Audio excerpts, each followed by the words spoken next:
Hello all and welcome to another episode of the Market Pulse presented by Smart Touch. I am your host, Aaron Fichera, and today I have a special guest with us, Drew Hanish, the founder and CEO of Pravo Construction here in Austin. Drew, welcome to the show. Hey, Aaron, thank you for having me. I appreciate it. Well, for those that are not familiar with the Austin market, Pravo is a staple, been here for almost nearly a decade.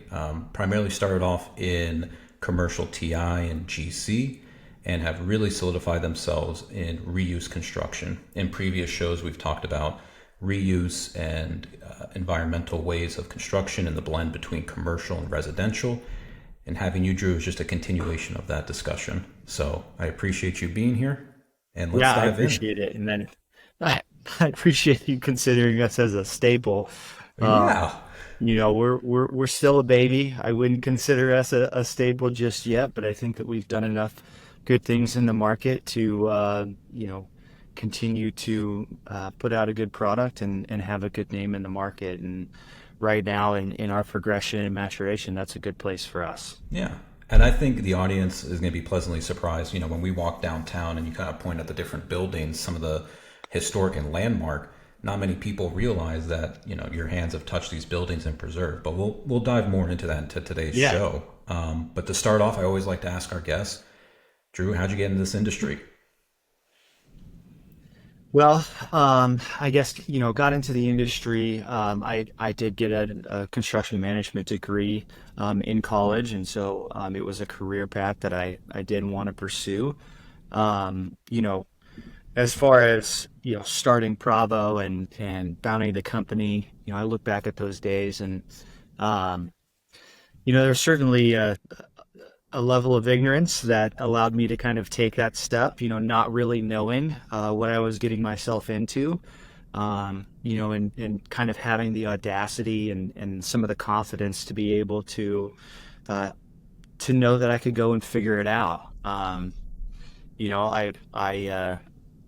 look back at that time and I do remember, wanting to do something great in my career, wanting to have kind of a lasting or impactful legacy from a business. And so those were some of the things that, at a young age that, again, kind of having the audacity to think that I could go and do it. And, you look back and it was always more difficult than ever anticipated as well. And so, yeah.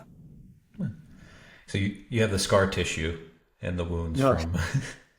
lots of scars to show for it, and Nice. I think that that's one of the big lessons learned, and one of the things that I would communicate or tell people about the business is, it's not this, upward trend. There's bumps in the roads, there's ups and downs.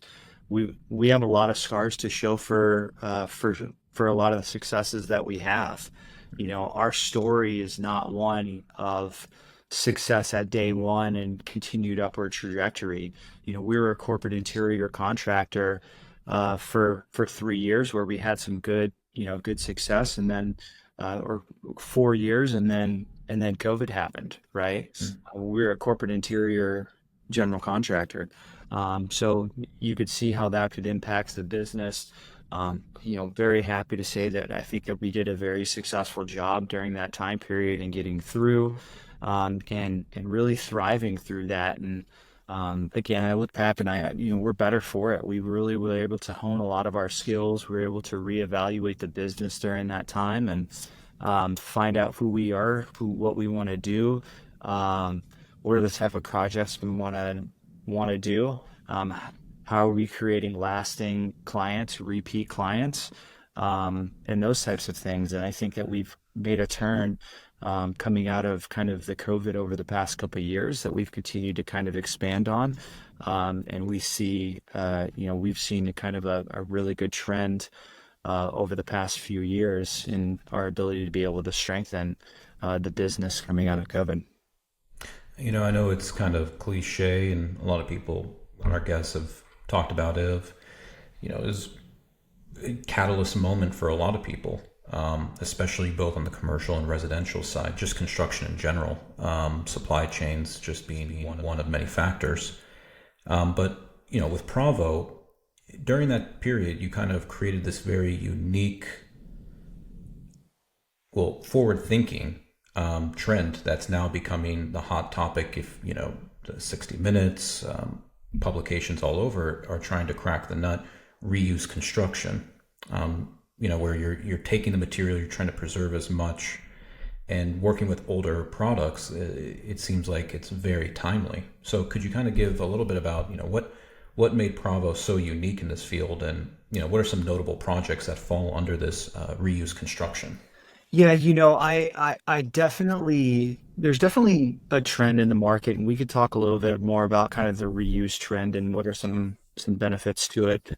For us, and you mentioned being able to kind of walk up and down Congress and see, that we've done, 10, 15 different projects in different buildings in reuse right downtown in the corridor.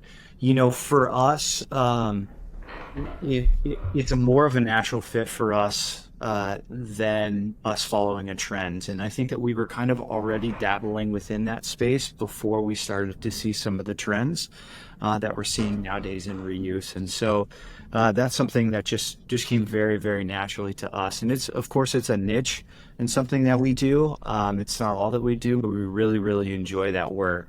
For us, it's the ability to create an expertise, I think outside of what the typical market has. So, it is a niche space. I think we've truly built expertise in that space.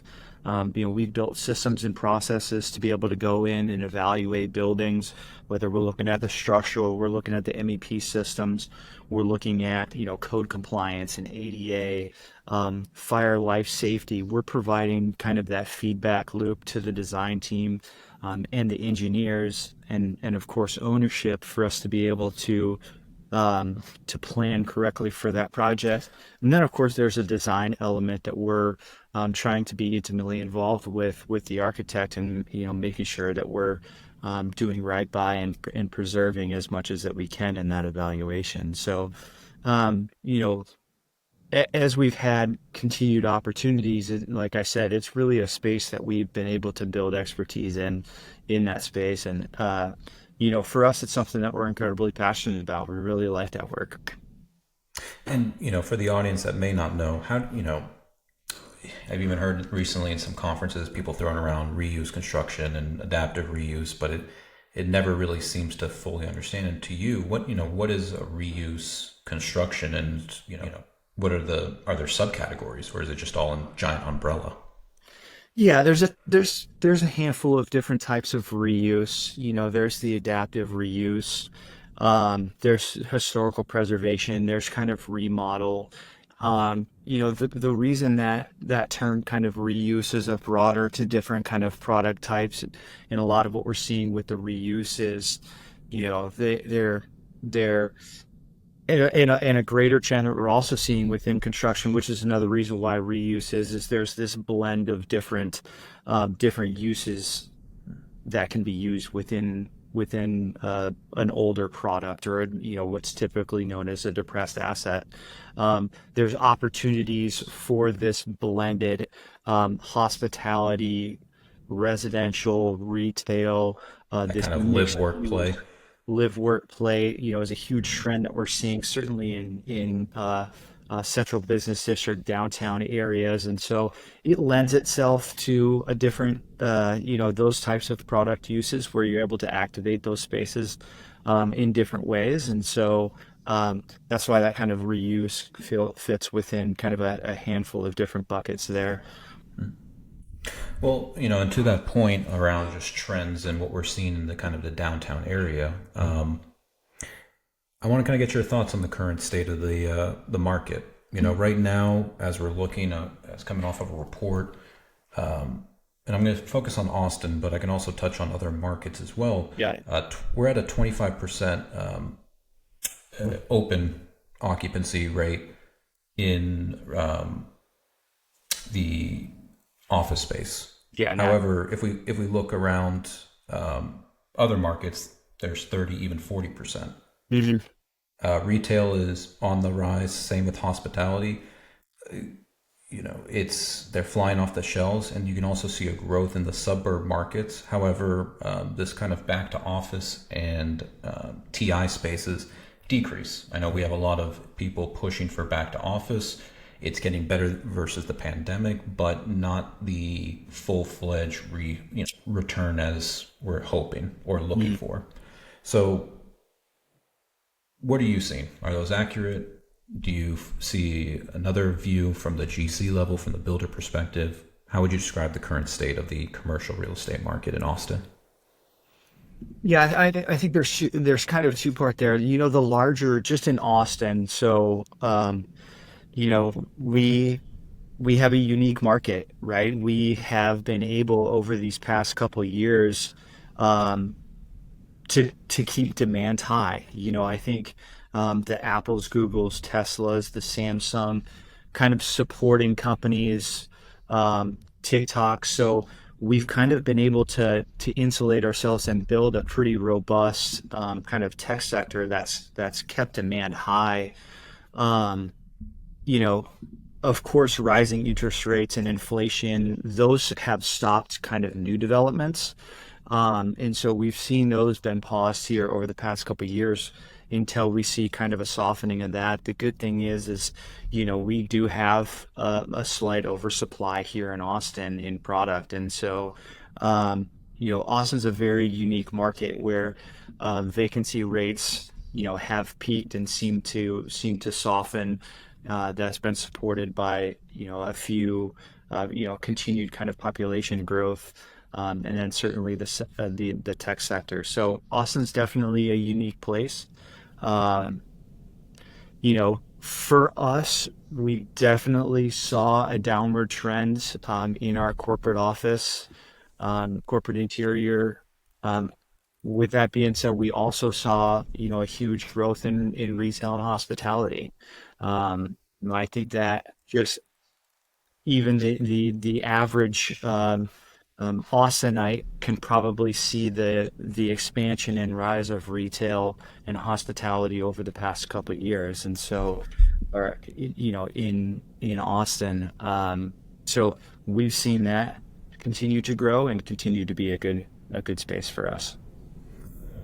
With the increase in vacancies, and what do we do with this? I mean, there's been a lot of people speculating converting just these open offices into high-end residential or condos. Do you see that as a viable plan or a trend? Yeah, this is a very difficult thing, and if you work in construction and architecture and engineering, you kind of really have an understanding of the complexities of turning commercial office into residential, right? It seems like a phenomenal idea where we have oversupply in commercial real estate and corporate office. We also nationally know that we're undersupplied in housing. We continue to see housing costs increase, and so how do we solve for that? Like, you have an oversupply and an undersupply. How do we make those conversions? And you know, it's incredibly challenging. The the buildings, there's a lot of things that don't allow you to do that.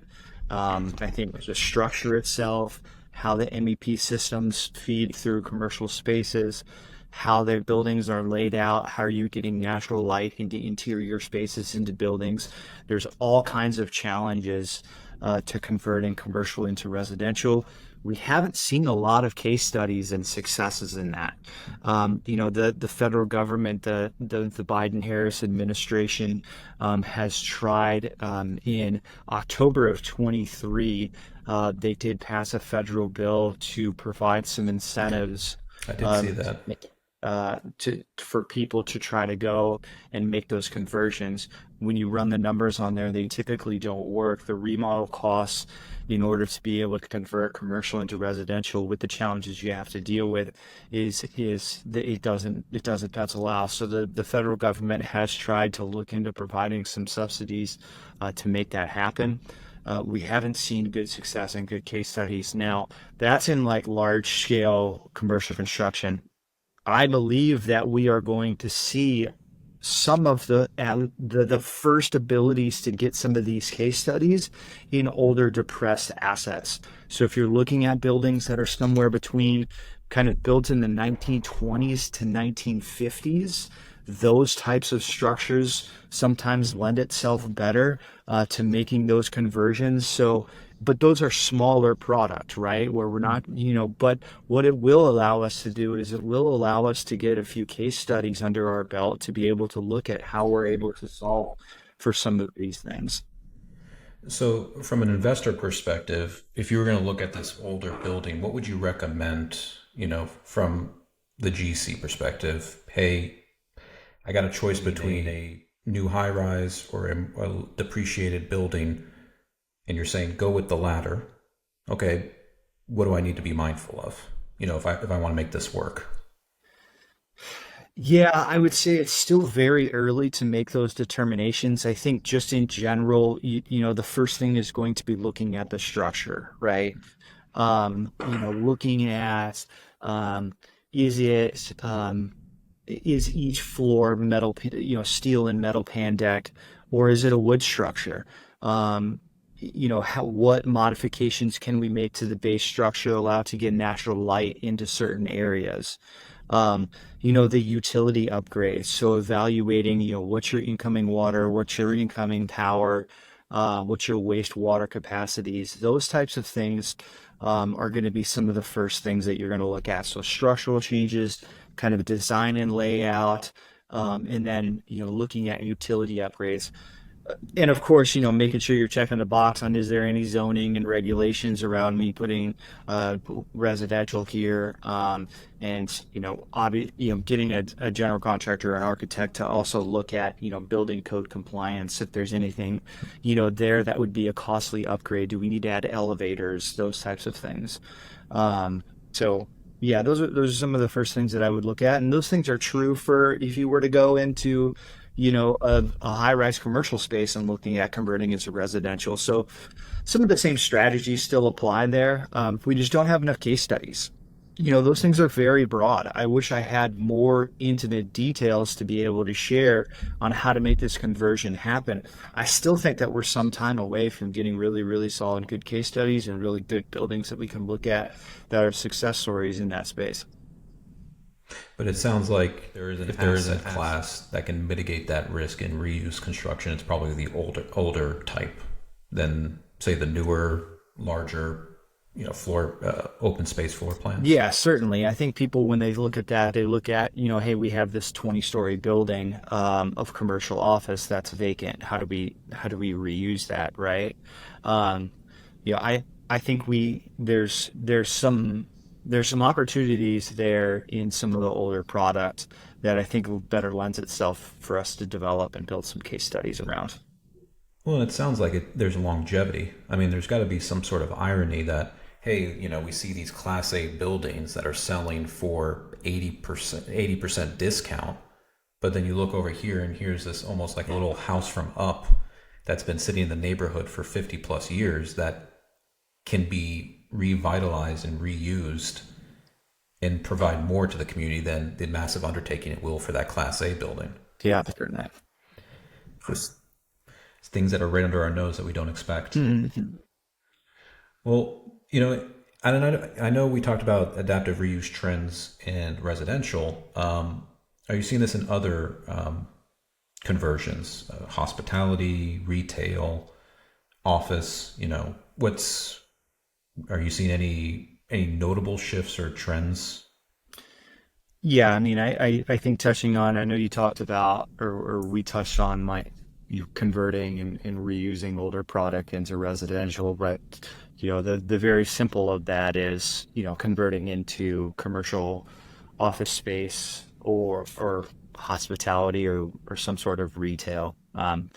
That's where we're seeing most of the product. That's where we're honing our skills to be able to, answer some of the questions about some other more complicated conversions, right?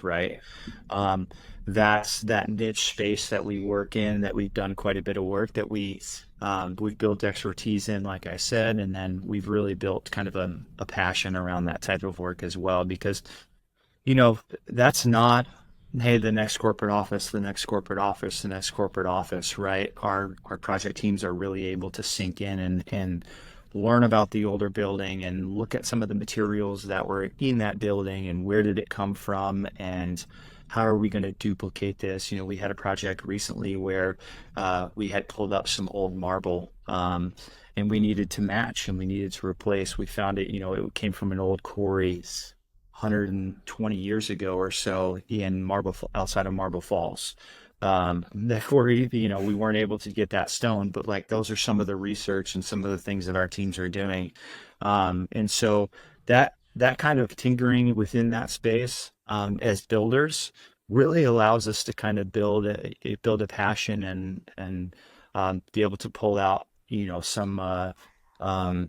some desire to make sure that what we're working in those spaces turn out to be incredible spaces for our owners. I mean, to the point about the Marble Falls, it sounds like, just through investigation and trying to preserve, you're also stimulating the local economy. Are there any other benefits to this type of construction or locally that you're seeing? Yeah, I mean, take I understand what you're saying, like in that context, um, again, I talked about that type of work kind of being in something that came naturally for us, and although it is a market trend, it's not a fad that I feel like that we've chased, because it came very natural to us, and we have kind of one of our missions, and one of the things that we say a lot, both internally and in a lot of the market pieces that we put out, is um, um, preserving the authenticity of our communities and our culture while mindfully building for the future, right? I love So, that. when you talk in terms of reuse, like we're making sure that we're going in and into these older products. It's revitalizing a lot of times into the communities, bringing hospitality, bringing retail, and then I think mindfully building for the future is obviously making sure that we're leaving lasting impression, um, that we're doing a good job of being good stewards of the community, and I think and of the environment, and when you talk about sustainability, reuse is going to be top of the list when it comes to sustainability practices. And to that, your point about growth and, managing that, preserving an authenticity as well as planning for the future. I don't know if you know this, but up in Taylor, the Samsung plant is coming. Yeah, I heard. Yeah, I appreciate you picked up on the joke because You if really you, wait now on me. yeah, I know it feels like you can't have a conversation, you can't open LinkedIn, you can't read any newspaper in Austin without hearing about Samsung, which is, for those in the area, Taylor is kind of this just small, maybe more agricultural based town. But we've seen some success of that blend, new and preserving that authentic old. We've seen it in Round Rock, we've seen it in Kyle, we've seen it in Buda. Um, where do you see some? Georgetown did a great job of it right now. Yeah, I mean, so see this as a continuing trend? Yeah, What do we have to plan? What do we uh, have to plan for? yeah, I was thinking about this the other day, and we're talking about kind of trends in commercial real estate. And I think that it kind of blends into this lived work kind of environment that we know. And if you look, if if you look across, you know, other well-established, maybe historical communities, like, everybody brings up kind of Paris when they talk about this, but the ability to kind of live and work and walk to coffee shops and walk to work and walk to the grocery store, you know, that's a massive trend that I think we're going to see. We're seeing that with the compressing of populations within downtown centers. Um, there's this compressing of downtown centers along with opportunity in the suburbs, right? And so the way that certainly our generation is going to want to live and work is, I think, a lot more walkable opportunities, right? And so, I think you either are looking at what the city of Austin is wanting to do with 35 and their desire to kind of connect and make sure the east and west sides of 35 are connected and walkable. Uh, I think you're going to see those trends in smaller suburb downtown centers continue to grow. I'm originally from north of Dallas, which is a town called McKinney, who has got an amazing downtown center, which is walkable.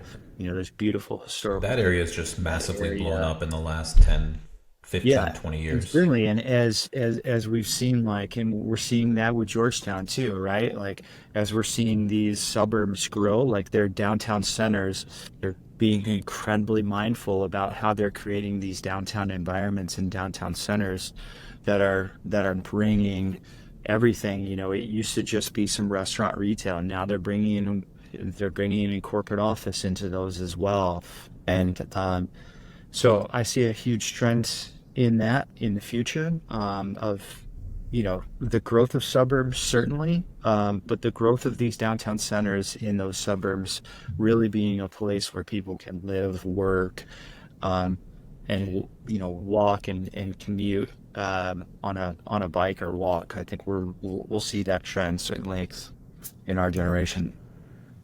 I hope so. I mean, especially with the projects like the 100-mile connect from the Greenbelt all the way to San Antonio, which will be, Yeah. not that I'm going to do it, but it's a I, nice thought. Trust me. 100 miles. Uh, I have some culture runner friends that'll be looking forward to running that. I'll wave to them as I drive past. You, you and I both.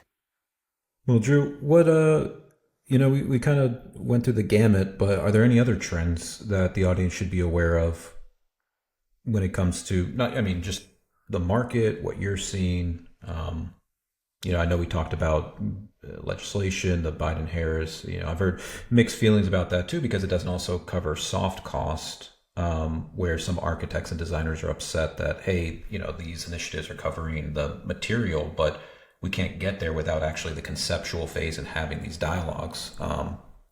So, Yeah. overall, where you see kind of our next 3 to 5 year sprint. Yeah. I continue to see us trying to figure out and developing more case studies for commercial to residential conversions happening in some smaller buildings. So looking for case studies there that may not blow us away as case studies, but we're going to learn from. It's going to be a lower stakes, lower risk opportunities for us to learn from. They're going to be probably in central business districts downtown in older product. Uh, um, and one thing that we continue to see is, this is trying to figure out, that what what we are seeing is this blend in different product types. So where historically, you look at, even from a general contractor, you look at general contractors and they have this very definitive, we do corporate office, we do hospitality, we do retail.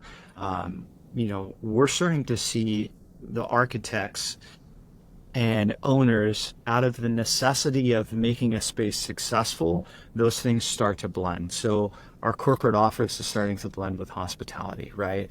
They're wanting to make a corporate office space with the feel of hospitality, and give that kind of live work in your space, like that work from home a little bit, within your corporate office. And so the demands on us to have the knowledge, and experience in these different areas is going to it has made us successful as these different product types are starting to blend together. Couldn't agree more. And Drew, as we're wrapping up today's show, I always love to leave a closing remarks for the guests around, young professionals or people looking to kind of jump into this market, what advice would you have for them? Cool. People trying to jump into the market. I would say, I think we're going to see a ton of young kids um, coming out of trade school that are experienced. That's a concerted effort from the city of Austin, an opportunity, Austin, to develop a pipeline that's creating, a really good pipeline of trades. I think we're going to see a lot of new companies, start up from a lot of those younger kids. I think that we're going to see, a ton of opportunity for the young kid that's going to tech school to become an electrician, become a master electrician with the interest of starting their own business. I think that there's amazing opportunities for young people in that space. It's something that we certainly need as general contractors. That's one of the big, challenges that we face is really skilled quality labor. So I think we'll see that. Now that's a 5, 10, 15, 20 years plan, but I think we're doing some things on the right path to make sure that we're getting good young trades there. It's an amazing opportunity because, yeah, the opportunities there, certainly. I couldn't agree more. Always learn a trade. I'd always tell that to students is, especially now with, AI and shifting roles as, you kind of feel for those that are going into college where in 4 years, 8 years, are those occupations still going to be the same requisite or there? Trade, you can't go wrong, you know? Best analogy I could say is all those education and professors, if they all, drop dead, take about 5 years before anyone really noticed the changes in our academics. But if all the mechanics, all the plumbers drop dead today, I have a feeling your phone would be ringing off the hook. Well, Drew, if anybody wanted to reach out and talk to you more and pick your brain, what's the best way for someone to get in touch? Yeah, just reach out on LinkedIn. I'm LinkedIn or, you know, find us from Pravo. Find us on again LinkedIn, Instagram, etc. Awesome. Well, Drew, I appreciate it. And I look forward to talking again about the growing trends that we're seeing. Thank you. I appreciate it. And for those that are listening, thank you again for spending the time. We'll catch you on the next episode. Have a great day.